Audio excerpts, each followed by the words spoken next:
పర్లేదు చెప్పండి, 2 minutes అయినా పర్లేదు. ఇదేంటి బీ ట్రైనింగ్ కాకుండా నార్మల్ మనీ సరిగ్గా పెట్టి నెక్స్ట్ ఈ రోజు కూడా హనీబీది కూడా ఉంది. మనం దాని గురించి ఫైనాన్స్ సపోర్ట్ ఇచ్చి అదర్ కేవీకేస్ కూడా ఇచ్చారు కదా. ఓకే ఓకే సార్, మంచిది. Okay start. నా పేరు షేక్ మీరా.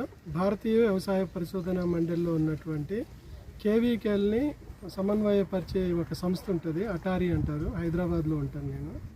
మా పరిధి కింద దక్షిణ భారతదేశంలో ఉన్నటువంటి 72 కృషి విజ్ఞాన కేంద్రాలు పనిచేస్తూ ఉంటాయి. ఇవాళ రోజున మన ఆచార్య ఎన్జీ రంగా అగ్రికల్చర్ యూనివర్సిటీ వారి ఆధ్వర్యంలో నడపబడుతున్నటువంటి కృషి విజ్ఞాన కేంద్రం ఉండి సందర్శించడం జరిగిందనమాట.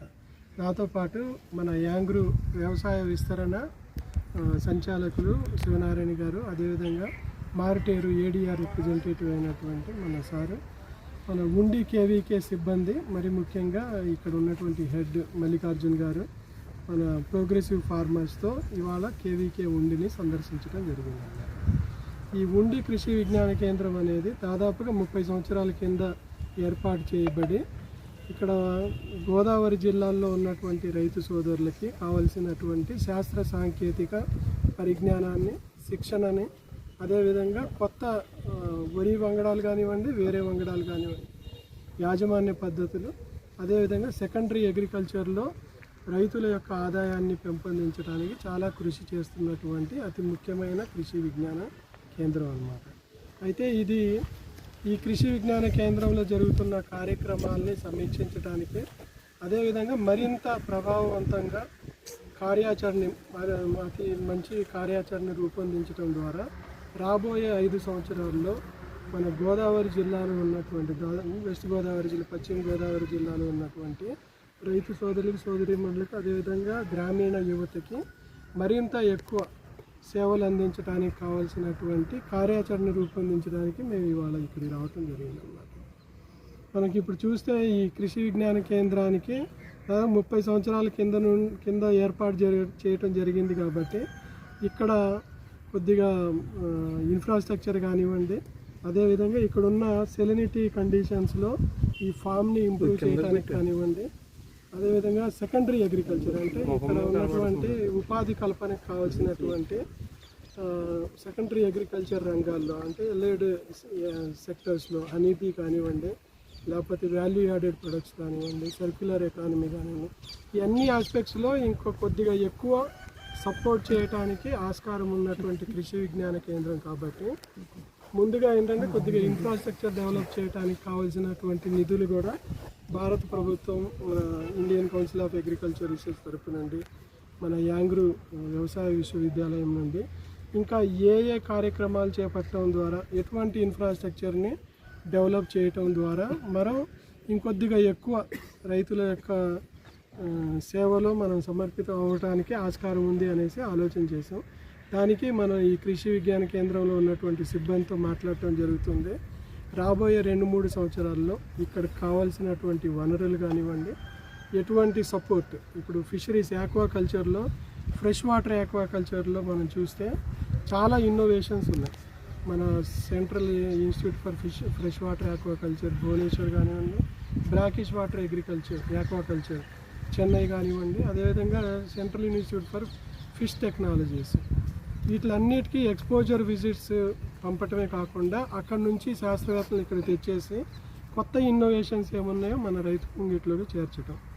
అదేవిధంగా వరిలో కొద్దిగా ఆర్గానిక్ పద్ధతుల్లో ప్రకృతి సిద్ధంగా మనం వ్యవసాయం చేయడానికి సర్టిఫికేషన్, బ్రాండింగ్, ప్రీమియం ప్రైసింగ్ చాలా ముఖ్యమైన విషయం. కాబట్టి దాని గురించి కూడా మనం ఫ్యూచర్లో ఒక కొత్త కార్యాచరణ రూపొందించాలి. సెంట్రల్ బీ బోర్డు ద్వారా మనం దాదాపుగా 6 కృషి విజ్ఞాన కేంద్రాల్లో కస్టమ్ హైరింగ్ సెంటర్స్ ఏర్పాటు చేయడం జరిగింది. మన ఉండిలో ఏంటంటే ఈ సంవత్సరము మనం ఇంటెన్సివ్ ట్రైనింగ్ ప్రోగ్రామ్స్ కింద కొద్దిగా నిధుల్ని సమకూర్చడం జరిగింది. రాబోయే కాలంలో ఇక్కడ కూడా ఒక కస్టమ్ హైరింగ్ సెంటర్ని ఏర్పాటు చేయటం. అదేవిధంగా పౌల్ట్రీ అనేది, మన కోళ్ల పెంపకం అనేది బోత్ డ్యూయల్ పర్పస్, అంటే ఫ్లెష్కి కానివ్వండి, చికెన్ కోసం కానివ్వండి, గుడ్ల కోసం కానివ్వండి, అసీల్ క్రాసు, తనువాసు వల్ల అసీలు కానివ్వండి, అదేవిధంగా వేరే ఏవైతే మనకి అనుకూలంగా ఉంటాయో అది ఇందాక చెప్పడం జరిగింది. అండమాన్ నికోబార్ ఐలాండ్స్లో ఉన్నటువంటి ఆ హ్యూమిడిటీకి ఇక్కడ హ్యూమిడిటీకి కూడా కొద్దిగా పొంతన ఉంది కాబట్టి ఎటువంటి కోళ్ల పెంపకం పెంచడం ఇక్కడ పాటించడం ద్వారా చిన్న సన్నకారు రైతులకు కూడా ఎక్కువ మొత్తంలో ఆదాయం రావడానికి ఆస్కారం ఉంది. అదేవిధంగా మ్యాంగోలో చూస్తే మ్యాంగోలో ఉన్నటువంటి సమస్యల్ని అధిగమించడానికి కొత్త టెక్నాలజీస్ ఏమన్నా తీసుకురావడానికి ఆస్కారం ఉంది. కూరగాయల పెంపకంలో నర్సరీ కానివ్వండి, లేకపోతే గ్రాఫ్టెడ్ బ్రింజాలు కానివ్వండి, అదేవిధంగా దేశీయ విత్తనాలు ఏవైతే ఉన్నాయో అవి PPVFRAలో రిజిస్టర్ చేయడానికి కానివ్వండి, ఇట్లా అనేక కొత్త కార్యక్రమాలని చేపట్టడం ద్వారా, అంటే కొత్త కార్యక్రమాలు అంటే కొత్త నిధులు కూడా అవసరం కాబట్టి వాటిలన్నిటికీ చేసి మన గోదావరి జిల్లాలో దేశ స్థాయిలోనే వ్యవసాయ రంగంలో కానివ్వండి, ఆక్వా రంగంలో కానివ్వండి చాలా మంచి పేరు ప్రఖ్యాతులు కలిగినటువంటి ఈ జిల్లాలకి సంబంధించినటువంటి ఇంత పురాతనమైనటువంటి కృషి విజ్ఞాన కేంద్రానికి రాబోయే కాలంలో నిధులు కానీ లేకపోతే సాంకేతిక శిక్షణని పెంచడం ద్వారా కానివ్వండి మరింత ఎక్కువ సేవలు చేయటానికి ఆస్కారం ఉంది. దానికి అనుగుణంగా మేము కూడా మా సహకారాన్ని అందిస్తామని కోరుకుంటూ మీ విధానం కానివ్వండి, ఇన్నోవేటివ్నెస్ కానివ్వండి, వీటిలన్నింటినీ ముందుకు తీసుకెళ్ళి ఇంకొక కొత్త రకంగా కొత్త పెద్ద మొత్తంలో మన వ్యవసాయ విశ్వవిద్యాలయం, ఉద్యాన విశ్వవిద్యాలయం, అదేవిధంగా ICR institutes, commercial agriculture institute ఇక్కడే ఉంది రాజమండ్రిలో, అందరినీ సమన్వయం చేసుకుంటూ కొత్త రకంగా కార్యాచరణ చేయటానికి ఆస్కారం ఉంది. దానికోసం రైతు సోదరులు సోదరిమణులు ఇంకా ఏ కార్యక్రమాలు చేయటం ద్వారా ఈ KVK మరింత ఎక్కువగా సేవలు అందించడానికి ఆస్కారం ఉందో మీరు తెలిపితే దాన్ని మేము తప్పకుండా పాటించి ఈ KVKని మరింత ఉన్నత స్థాయిలోకి తీసుకెళ్ళటానికి మా వంతు సహకారాలు అందిస్తామని కోరుతున్నాను. వ్యవసాయ విశ్వవిద్యాలయం లాంపాం గుంటూరు ముఖ్యంగా ఈరోజు కృషి విజ్ఞాన కేంద్రం ఉండిని సందర్శించడం జరిగింది.